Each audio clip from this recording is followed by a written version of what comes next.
Hi, it's Miss Paola, and I'm sorry my voice is like this, but it's because I got my tonsils together and I can't talk much. So, this is the last day of January, and well, this day means like a lot to me. I'm not gonna say why, it's like a personal reason. Yeah, so I hope all of you enjoy January.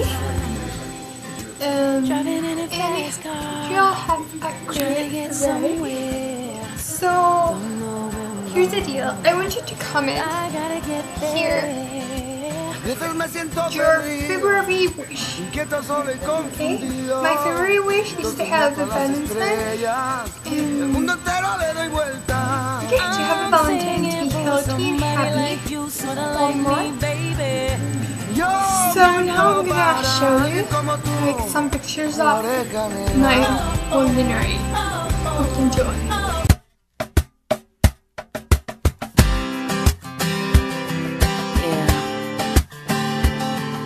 Okay.